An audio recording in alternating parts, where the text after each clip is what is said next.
Hi everyone, എല്ലാവർക്കും skill റൈനോയുടെ current affairs സെക്ഷനിലേക്ക് സ്വാഗതം. ഇതെല്ലാവരും നല്ല സന്തോഷത്തോടെ ആഘോഷിച്ചു എന്ന് കരുതുന്നുണ്ട്. ആഘോഷങ്ങളുടെ കൂടെ എന്ത് ചെയ്യുക, നമ്മുടെ പഠനം കൂടെ മുന്നോട്ട് കൊണ്ടുപോവുക. എപ്പോഴും പറയുന്ന പോലെ നമ്മൾ ഇന്ന് ഡിസ്കസ് ചെയ്യാൻ പോകുന്ന എന്താണ്, നമ്മുടെ PSC ബുള്ളറ്റിനാണ്. അപ്പം നമ്മുടെ ക്ലാസ്സിലോട്ട് എന്ത് ചെയ്യാൻ പോകാം. ആദ്യത്തെ ചോദ്യം, SIRന്റെ ഫുൾ ഫോം എന്താണ്?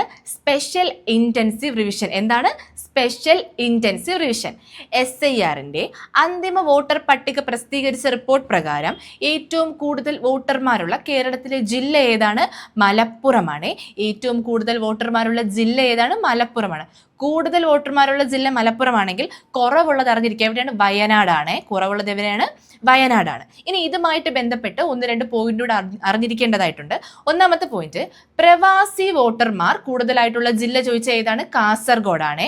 പ്രവാസി വോട്ടർമാർ കൂടുതലുള്ള ജില്ല ഏതാണ്? കാസർഗോഡാണ്.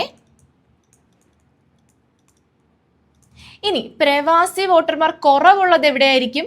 കൂടുതലുള്ള കാസർഗോഡാണെങ്കിൽ കുറവുള്ളത് തിരുവനന്തപുരമാണ്. കുറവുള്ളത് എവിടെയാണ്? തിരുവനന്തപുരമാണ്. കേരളത്തിന്റെ അങ്ങേറ്റ് ഇങ്ങേറ്റ് പഠിക്കാൻ എളുപ്പമുണ്ടല്ലേ? ഓക്കെ, നമ്മൾ എന്തൊക്കെ പോയിന്റാണ് പഠിച്ചത്? SIR റിപ്പോർട്ട് പ്രകാരം ഏറ്റവും കൂടുതൽ വോട്ടർമാരുള്ള കേരളത്തിലെ ജില്ല മലപ്പുറമാണ്. ഏറ്റവും കുറവ് വയനാടാണ്. പ്രവാസി വോട്ടർമാർ കൂടുതലുള്ള ജില്ല ഏതാണ്? കാസർഗോഡ്. പ്രവാസി വോട്ടർമാർ കുറവുള്ള ജില്ല ഏതാണ്? തിരുവനന്തപുരം. ഇനി ഒരു പോയിന്റോടെ അറിഞ്ഞിരുന്നോ? SIRന്റെ റിപ്പോർട്ട് പ്രകാരം കേരളത്തിൽ ആകെയുള്ള വോട്ടർമാരുടെ എണ്ണം എത്രയാണ്? അത് 2.69 കോടിയാണ്. ഓക്കെ, SIR റിപ്പോർട്ട് പ്രകാരം കേരളത്തിൽ ആകെ എത്ര വോട്ടർമാരാണുള്ളത്? 2.69 കോടിയാണ്. ഓക്കെ, അടുത്ത ചോദ്യം, സ്കൂൾ വിദ്യാർത്ഥികൾക്ക് വായനയ്ക്ക് ഗ്രേസ് മാർക്ക് ഏർപ്പെടുത്താൻ ഒരുങ്ങുന്ന സംസ്ഥാനം ഏതാണ്? അത് കേരളമാണ്. എത്ര ഗ്രേസ് മാർക്കാണ്? 10 ഗ്രേസ് മാർക്ക്. അപ്പൊ കേരളമാണ് സ്കൂൾ വിദ്യാർത്ഥികൾക്ക് വായനയ്ക്ക് ഗ്രേസ് മാർക്ക് ഏർപ്പെടുത്താൻ ഒരുങ്ങുന്ന സംസ്ഥാനം. അടുത്ത ചോദ്യം, ഇന്ത്യ തദ്ദേശീയമായി വികസിപ്പിച്ച ആദ്യത്തെ ലൈറ്റ് കോമ്പാക്ട് ഹെലികോപ്റ്റർ ഏതാണ്? പ്രജന്റ് ആണ്. ഇന്ത്യ തദ്ദേശീയമായി വികസിപ്പിച്ച ആദ്യത്തെ ലൈറ്റ് കോമ്പാക്ട് ഹെലികോപ്റ്റർ ഏതാണ്? പ്രജന്റ് ആണ്. ദേശീയ ശാസ്ത്ര ദിനം എന്നാണ്? ഫെബ്രുവരി 28. ദേശീയ ശാസ്ത്ര ദിനം എന്നാണ്? ഫെബ്രുവരി 28. എന്തുകൊണ്ടാണ് ദേശീയ ശാസ്ത്ര ദിനമായിട്ട് ഫെബ്രുവരി 28 സെലിബ്രേറ്റ് ചെയ്യുന്നത്? 1928 ഫെബ്രുവരി 28 CV രാമൻ എന്ത് കണ്ടുപിടിച്ചു? രാമൻ എഫക്റ്റ് കണ്ടുപിടിച്ചു. അതിന്റെ ഓർമ്മയ്ക്കായിട്ടാണ് നമ്മൾ എന്ത് ചെയ്യുന്നത്? ഫെബ്രുവരി 28 ദേശീയ ശാസ്ത്ര ദിനമായിട്ട് എന്ത് ചെയ്യുന്നത്? സെലിബ്രേറ്റ് ചെയ്യുന്നത്. ഏത് വർഷമാണ്? 1928 ഫെബ്രുവരി 28. ഓക്കെ, അടുത്ത ചോദ്യം, ഇന്ത്യയിലെ ആദ്യത്തെ സമർപ്പിത ഗ്ലാസ് മ്യൂസിയം നിലവിൽ വരുന്നത് എവിടെയാണ്? ഫിറോസാബാദ് ആണ്. ഗ്ലാസ് മ്യൂസിയം നിലവിൽ വരുന്നത് എവിടെയാണ്? ഫിറോസാബാദ്. അതെവിടെയാണ്? ഉത്തർപ്രദേശിലാണ്. 2025 അഴിമതി ധാരണ സൂചികയിൽ ഇന്ത്യയുടെ സ്ഥാനം എത്രയാണ്? 91. അറിഞ്ഞിരിക്കണേ, 2025 അഴിമതി ധാരണ സൂചികയിൽ ഇന്ത്യയുടെ സ്ഥാനം എത്രയാണ്? 91. ഇന്ത്യക്ക് ആദ്യമായി ബാഫ്റ്റ പുരസ്കാരം നേടിക്കൊടുത്ത സിനിമ ഏതാണ്? ബൂങ് ആണ്. ഏതാണ്? ബൂങ്. ഇന്ത്യക്ക് ആദ്യമായിട്ട് ബാഫ്റ്റ പുരസ്കാരം നേടിക്കൊടുത്ത സിനിമ ഏതാണ്? ബൂങ് ആണ്. ഏതാണ്? ബൂങ്. ഇന്ത്യക്ക് ആദ്യമായി ബാഫ്റ്റ പുരസ്കാരം നേടിക്കൊടുത്ത സിനിമ ഏതാണ്? ബൂങ് ആണ്. ഇത് 79ാമത്തെ ബാഫ്റ്റ പുരസ്കാരമാണ്. നമ്മൾ ഈ ബൂങ് സിനിമയുടെ സംവിധായകയെ കൂടെ അറിഞ്ഞിരിക്കുക. ആരാണ്? ലക്ഷ്മിപ്രിയ ദേവി. ആരാണ്? ലക്ഷ്മിപ്രിയ ദേവി. ലക്ഷ്മിപ്രിയ ദേവിയാണ് ബൂങ് സിനിമയുടെ സംവിധായിക. ഇനി ഇത് ഏത് ഭാഷയിലാണെന്ന് ചോദിച്ചു കഴിഞ്ഞാൽ ഏതാണ്? മണിപ്പൂരി ലാംഗ്വേജിലാണ്. ഏതാണ്? മണിപ്പൂരി. രാജ്യത്ത് ഏറ്റവും കൂടുതൽ സൗരോർജ്ജം ഉപയോഗിക്കുന്ന ഗ്രാമപഞ്ചായത്ത് ഏതാണ്? പെരിഞ്ഞനം ഗ്രാമപഞ്ചായത്താണ്.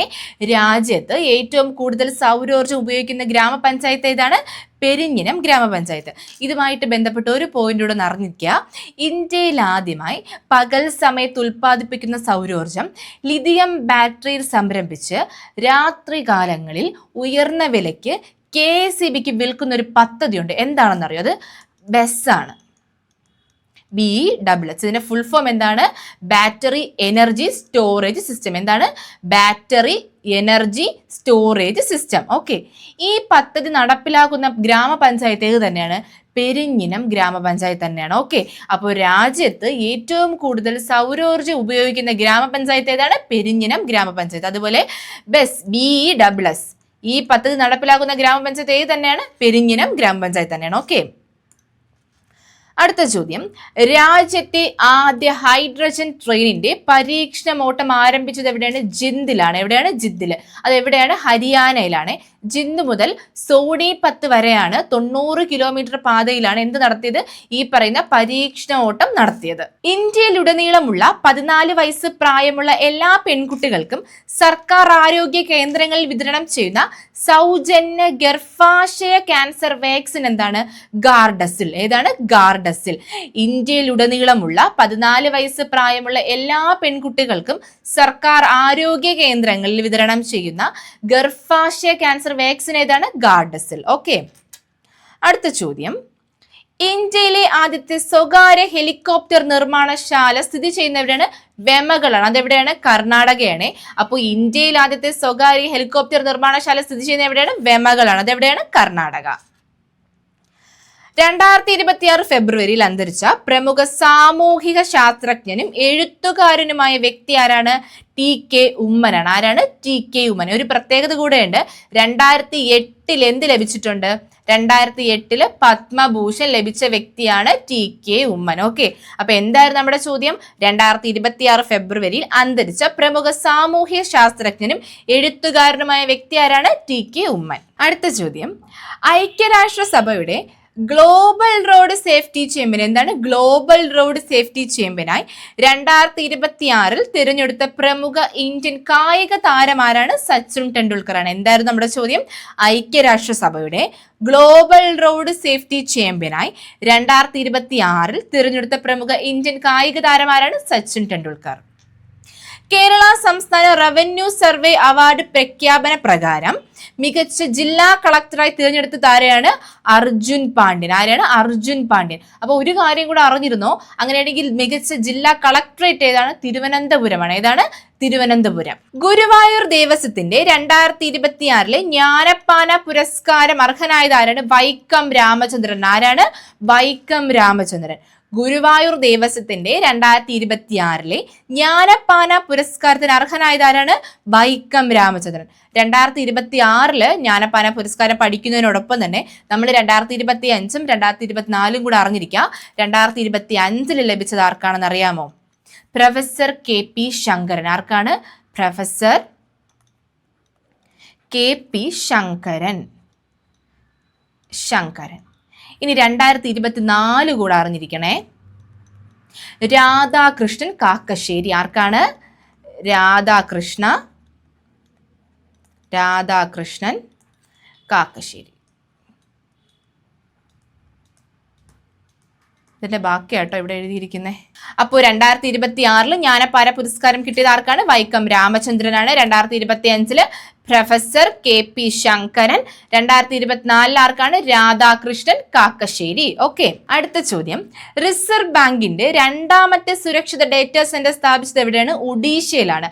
റിസർവ് ബാങ്കിന്റെ രണ്ടാമത്തെ സുരക്ഷിത ഡേറ്റാ സെന്റർ സ്ഥാപിച്ചത് എവിടെയാണ്? ഒഡീഷയിലാണ്. അപ്പൊ ആദ്യത്തേത് എവിടെയാണെന്ന് ചോദിച്ചാൽ എവിടെയാണ്? അത് മുംബൈയിലാണ്. എവിടെ? മുംബൈയിൽ എവിടെയാണ്? നവിയിലാണ്. എവിടെ? നവി. മുംബൈയിൽ നവിയിലാണ്. ഓക്കെ. അടുത്ത്, സി രാജഗോപാലാചാര്യരുടെ പ്രതിമ സ്ഥാപിക്കുന്നത് എവിടെ? രാഷ്ട്രപതി ഭവൻ. അപ്പൊ രാഷ്ട്രപതി ഭവനിലാണ് സി രാജഗോപാലാചാര്യരുടെ പ്രതിമ സ്ഥാപിക്കുന്നത്. ഒരു പ്രത്യേകത ഉണ്ട് ഇതിന്. വേറൊരു പ്രതിമയെ മാറ്റിക്കൊണ്ടാണ് ഈ രാജഗോപാലാചാര്യരുടെ പ്രതിമ എവിടെ സ്ഥാപിക്കുന്നത്? രാഷ്ട്രപതി ഭവനിൽ. ആരുടെ പ്രതിമയാണ്? ബ്രിട്ടീഷ് ആർക്കിടെക്ചർ ആയിട്ടുള്ള എഡ്വിൻ ലൂട്ടിയൻസിന്റെ പ്രതിമ മാറ്റിക്കൊണ്ടാണ് സി രാജഗോപാലാചാര്യരുടെ പ്രതിമ എവിടെ സ്ഥാപിക്കുന്നത്? രാഷ്ട്രപതി ഭവൻ. ആരുടെ പ്രതിമയാടാ? Edwin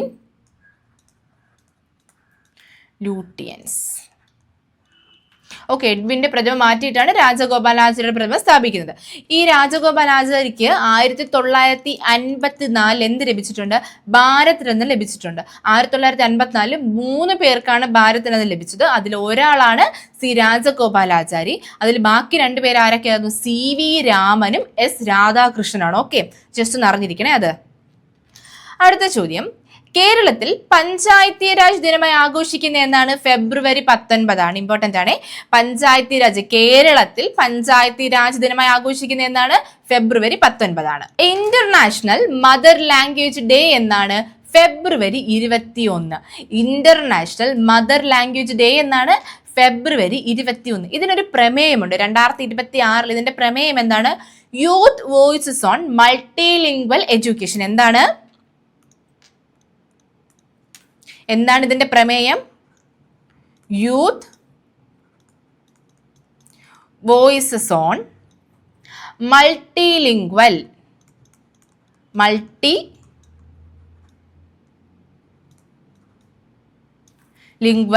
education. Youth voices on multilingual education എന്നാണ് എന്തിന്റെ പ്രമേയം?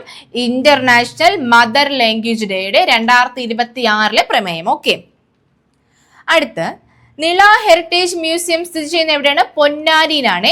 നിള ഹെറിറ്റേജ് മ്യൂസിയം സ്ഥിതി ചെയ്യുന്ന എവിടെയാണ്? പൊന്നാനി. തിരഞ്ഞെടുപ്പ് കമ്മീഷണർമാരുടെ ദേശീയ വട്ടമേശ സമ്മേളനം 2026 വേദി എവിടെയാണ്? ന്യൂഡൽഹി.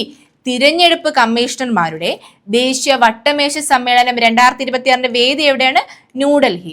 27 വർഷങ്ങൾക്ക് ശേഷമാണ് 2026 ഈ വട്ടമേശ സമ്മേളനം നടക്കുന്നത്. അപ്പോൾ ലാസ്റ്റ് നടന്നത് എന്നായിരിക്കും? 1999 ലാസ്റ്റ് നടന്നത്. ഇവിടെ ഒരു കാര്യം കൂടെ ഓർത്തിരുന്നോ, ഈ 2026 ഈ സമ്മേളനം, വട്ടമേശ സമ്മേളനം ന്യൂഡൽഹി വെച്ച് നടക്കുമ്പോൾ അതിന്റെ അധ്യക്ഷത വഹിച്ചത് നമ്മുടെ മുഖ്യ തിരഞ്ഞെടുപ്പ് കമ്മീഷണറുള്ള ഗ്യാനിഷ് കുമാറാണ്. ആരാണ് മുഖ്യ തിരഞ്ഞെടുപ്പ് കമ്മീഷണർ? ആരാണ്? ഗ്യാനിഷ് കുമാർ.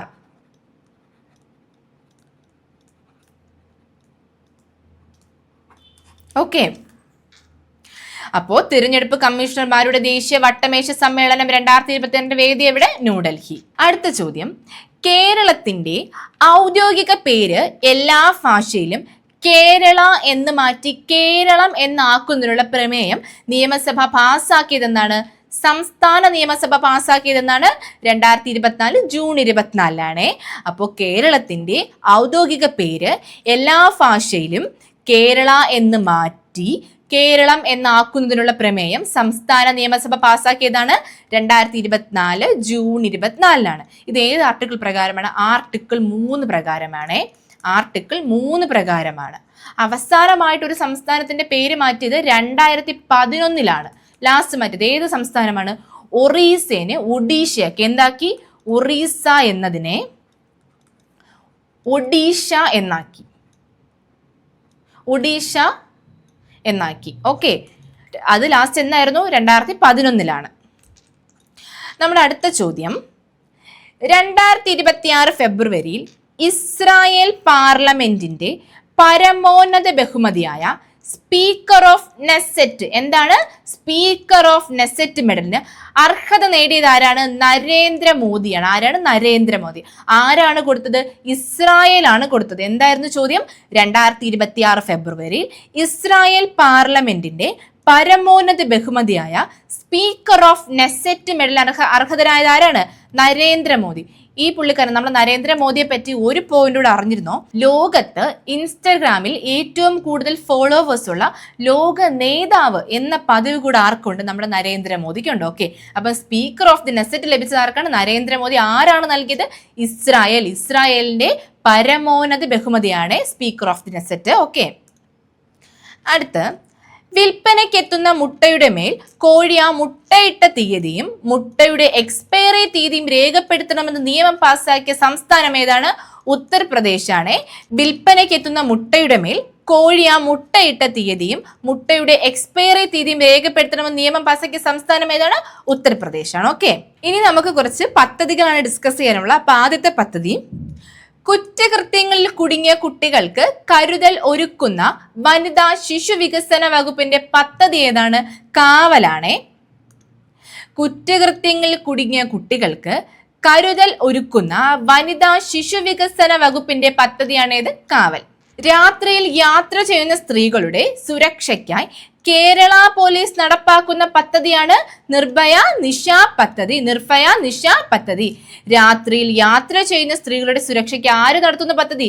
കേരള പോലീസ് നടപ്പാക്കുന്ന പദ്ധതിയാണ് നിർഭയ നിശ പദ്ധതി. കേരളത്തിലെ സ്ത്രീകളുടെ തൊഴിൽ പങ്കാളിത്തം 50% ഉയർത്താൻ സർക്കാർ കുടുംബശ്രീയിലൂടെ നടപ്പാക്കുന്നത് ക്യാമ്പയിൻ ഏതാണ്? ഉയരെയാണ്. അപ്പൊ ഉയര എന്ന് വെച്ചാൽ എന്താണ്? കേരളത്തിലെ സ്ത്രീകളുടെ തൊഴിൽ പങ്കാളിത്തം 50% ഉയർത്താൻ സർക്കാർ കുടുംബശ്രീയിലൂടെ നടപ്പാക്കുന്ന ക്യാമ്പയിനാണ് ഉയരെ. ഓക്കെ, അടുത്തത് ഭിന്നശേഷിക്കാർക്കും ഓട്ടിസം ബാധിച്ച കുട്ടികളുടെ രക്ഷിതാക്കൾക്കും സ്ഥിരതയുള്ള വരുമാനം ഉറപ്പാക്കുന്ന സംസ്ഥാന സർക്കാരിന്റെ പുതിയ സംരംഭമായ 100 ഏബിൾ പോയിന്റ് ഔട്ട്ലെറ്റ് കേരള പദ്ധതിയുടെ പേരെന്താ? 100 ഏബിൾ പോയിന്റ് ഔട്ട്ലെറ്റ് കേരള പദ്ധതിയുടെ ആദ്യ യൂണിറ്റ് ആരംഭിച്ച എവിടെയാണ്? കാക്കനാട്. ഇമ്പോർട്ടന്റ് ആണേ. ഭിന്നശേഷിക്കാർക്കും ഓട്ടിസം ബാധിച്ച കുട്ടികളുടെ രക്ഷിതാക്കൾക്കും സ്ഥിരതയുള്ള വരുമാനം ഉറപ്പാക്കുന്ന സംസ്ഥാന സർക്കാരിന്റെ പുതിയ സംരംഭമായ 100 ഏബിൾ പോയിന്റ് ഔട്ട്ലെറ്റ് കേരള പദ്ധതിയുടെ ആദ്യ യൂണിറ്റ് ആരംഭിച്ച എവിടെയാണ്? കാക്കനാട്. അടുത്ത ചോദ്യം, രക്തദാനം പ്രോത്സാഹിപ്പിക്കുന്നതിനും അടിയന്തര ഘട്ടങ്ങളിൽ രക്തദാനം നൽകുന്നതിനുമായുള്ള കേരള പോലീസ് പദ്ധതി ഏതാണ്? പൊൽ ബ്ലഡ്. എന്താണ്? പൊൽ ബ്ലഡ്. സംസ്ഥാനത്തെ അംഗൻവാടി ജീവനക്കാർക്കായി പ്രഖ്യാപിച്ച ഇൻഷുറൻസ് പദ്ധതി ഏതാണ്? അങ്കണമാണ്. സംസ്ഥാനത്തെ അംഗൻവാടി ജീവനക്കാർക്ക് പ്രഖ്യാപിച്ച ഇൻഷുറൻസ് പദ്ധതി ഏതാണ്? അങ്കണമാണ്. അപ്പൊ ഇത്രയുമാണ് മാർച്ച് 1 PSC പ്രസിദ്ധീകരിച്ചിട്ടുള്ള PSC ബുള്ളറ്റിനുള്ള പ്രധാനപ്പെട്ട കറണ്ട് അഫെയർ എന്ന് പറഞ്ഞു കഴിഞ്ഞാൽ ഇതിന്റെ പാർട്ട് 2 വീഡിയോ ആണിത്. പാർട്ട് 1 വീഡിയോ നമ്മുടെ സ്കിൽ റൈനോയുടെ യൂട്യൂബ് ചാനലിലുണ്ട്. കാണാത്തവരാണെങ്കിൽ എന്ത് ചെയ്യുക? അതും കൂടി പോയി കണ്ട് പഠിക്കുക. നമ്മുടെ PSC ഡിഗ്രി പ്രിലിംസിന്റെ എക്സാം ഡേറ്റ് അറിയാലോ എല്ലാവർക്കും. മെയ് 2 സ്റ്റാർട്ട് ചെയ്യുന്നത്. നമുക്കിനി ഏകദേശം ഒരു 40 to 35 ദിവസത്തിനിടയ്ക്ക് മാത്രമേ നമുക്ക് എക്സാമിനുള്ള ടൈം ഉള്ളൂ. അപ്പോൾ എല്ലാവരും എന്ത് ചെയ്യുക? നല്ല രീതിക്ക് തന്നെ എക്സാമിന് പ്രിപ്പയർ ചെയ്യുക. എല്ലാവർക്കും നന്ദി, നമസ്കാരം.